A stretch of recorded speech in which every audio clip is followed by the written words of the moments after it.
Et c'est avec Sébastien Dastou qu'on fait ça. Bon matin, Sébastien. Bon matin. Sébastien, maire de la ville d'Amos, qui avait sa première séance hier avec son conseil de ville de 2026. Ah ouais? Je sais pas, c'est la première fois que je te vois ici, en tout cas. Ça se peut. Ça passe vite, Sébastien. Tout passe trop vite, là.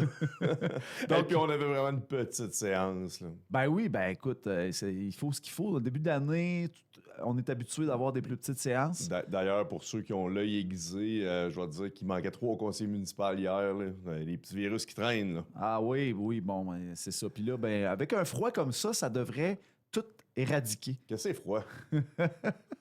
On est habitués à ça, nous autres, Oui. là, un petit moins 30. Hey, là. Sébastien Dastou, j'ai eu la joie de rencontrer en voiture des motoneiges en ville. Ah oui? C'était le fun, ça. Ouais, hein, c'est hot. ça commence tranquillement. là. Ouais, puis ça veut dire que ça fonctionne bien, que les gens, le mot a passé. Ouais, l'important, ça va être de respecter les règlements parce qu'on veut ouvrir la ville au motoneige, mais il faut aussi respecter là, Oui, comme là, c'est pas normal que j'en ai vu une passer ici, là, devant la vitrine ça, non. de Radio Montréal. Ça non, puis pas de nuit non plus. Non, Puis, non, c'est ça. On va être permissif, là, mais il va falloir que le monde suive les conseils. Puis est-ce qu'il y a des brigades ou un peu de surveillance? Oui, ça coûte trop cher, ça.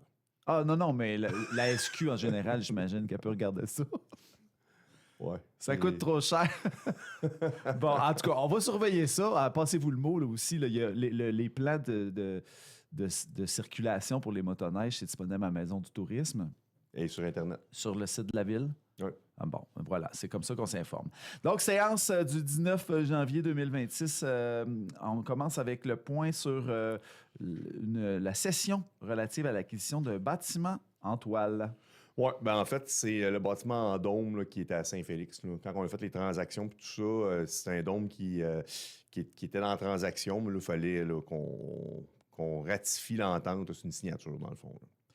Maintenant, on a signé une autre entente pour la location avec la Corporation de développement communautaire d'Amos. Ben, c'est pour le rappeler, là, le centre Goyette-Ruelle, ça appartient à la ville d'Amos, mais on permet à la CDC, la Corporation de développement communautaire, de vivre dedans. Alors, il y a quelques années, on a fait beaucoup de rénovations.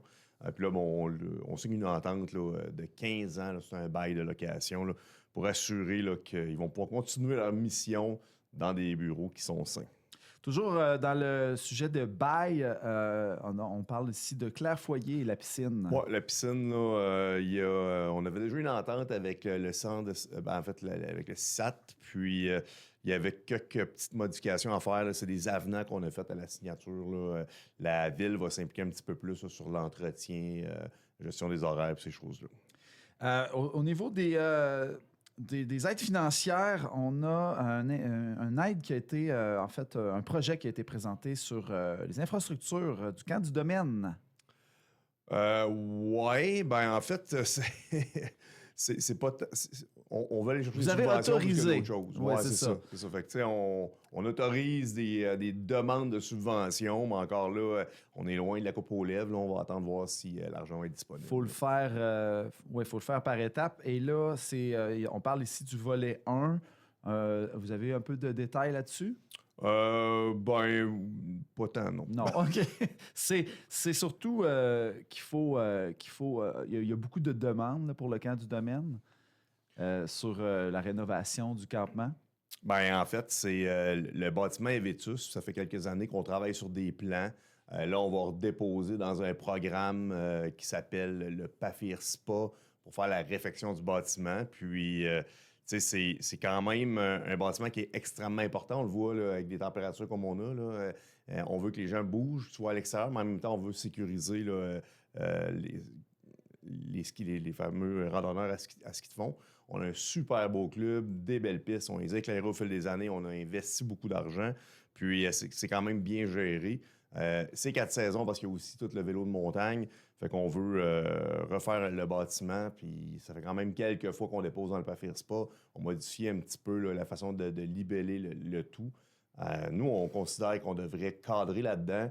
Le PAFIR SPA, je ne me trompe pas, là, on a jusqu'à la mi-février pour déposer dedans. C'est très, très rapide.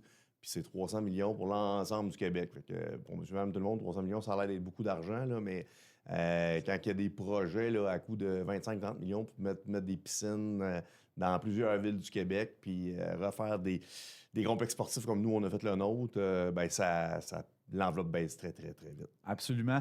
Et on a vu aussi là, le potentiel. Là, cette année, il y a eu deux clubs de ski de fond du sud de la province qui sont venus s'entraîner plus tôt aussi. Donc, au niveau du développement des changements climatiques aussi, ça pourrait devenir un pôle assez rassembleur. Je ne pas le ça sur cas le du changement domaine. climatique, là, mais disons qu'on est, on est dans le plus au nord du Québec, puis on a quelques semaines d'hiver supplémentaires, puis il faut quand même faire profiter notre population de nos fameuses 4 saisons. C'est d'abord pour notre population, effectivement.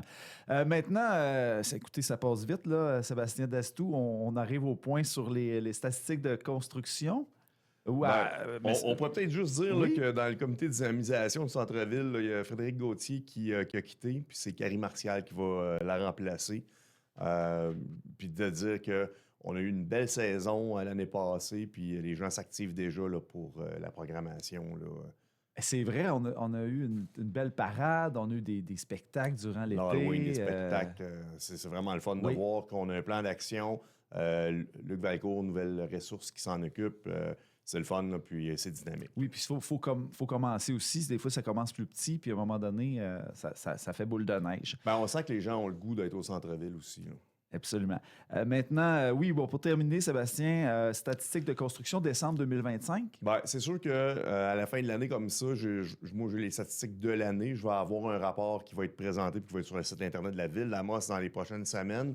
Mais juste vous mentionner qu'on a clôturé l'année avec 651 émissions de permis comparé à 588, donc augmentation du nombre de permis.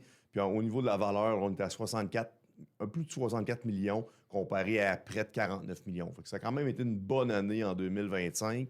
Puis aussi mentionner que généralement, là, dans les dernières années, on se tenait entre 20 et 30 unités locatives ou de maisons unifamiliales qui étaient construites. Cette année, c'est 144 unités qui ont nécessité des permis. Donc, c'est quand même beaucoup de nouvelles unités disponibles pour nos citoyens. Et on pense que 2026 va être encore une très bonne année. On va se le souhaiter. Sébastien Dastou, avant de terminer, on a eu une grosse nouvelle ici en Abitibi-Témiscamingue la semaine dernière, l'annonce de la démission du premier ministre François Legault. Exact. Et là, qui était aussi ministre de la région, de l'Abitibi. Alors, vos réactions là, comme ça, qu'est-ce que ça augure pour la région, pour la ville d'Amos? Aucune idée. Je n'ai pas vraiment de réaction à ça. François Legault, c'est un homme politique qui a mis beaucoup de son temps, qui avait une bonne volonté. Je pense que malgré tous les efforts, ça a été difficile dans les dernières années. Peut-être des réformes un peu trop tard aussi, trop proches des élections. Les élections s'en viennent. Là, ce qu'on se rend compte, c'est qu'il va y avoir une course à la chefferie. Ça amène une certaine instabilité à l'interne dans le parti. Maintenant, il y a quand même beaucoup de gens qui décident de ne pas se représenter.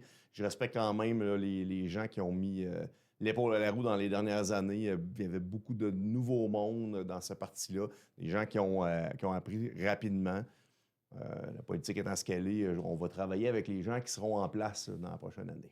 Oui, parce qu'on a des gros projets encore. On en reparlera probablement dans d'autres rencontres, Sébastien. Définitivement. Dernière question avant de nous quitter. La question du jour aujourd'hui à Radio Boréal, c'est quelle sortie culturelle a marqué votre vie? Écoute, j'en fais beaucoup de sorties culturelles. Je me promène à l'échelle du Québec. Je fais un peu partout, là, à Amos aussi. Mais tu sais, ça reste que...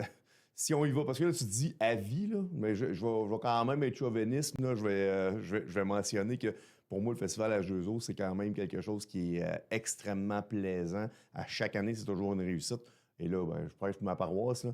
Mais si tu me poses la question à vie, c'est sûr que je vais te répondre. Moi, j'ai fait le tour de l'Espagne, puis j'ai eu la chance de visiter la ville de Ronda. Et c'est une ville historique incroyable. Là. J'ai les musées, les rues. Ça sent le vieux. Là. Non, mais c'est quelque chose à visiter pour vrai. Là, l'espèce de passerelle, encore, c'est magnifique. Ça, c'est quelque chose que je vais me souvenir toute ma vie. Voilà, sortie culturelle. Merci beaucoup, Sébastien Dastou. Merci beaucoup.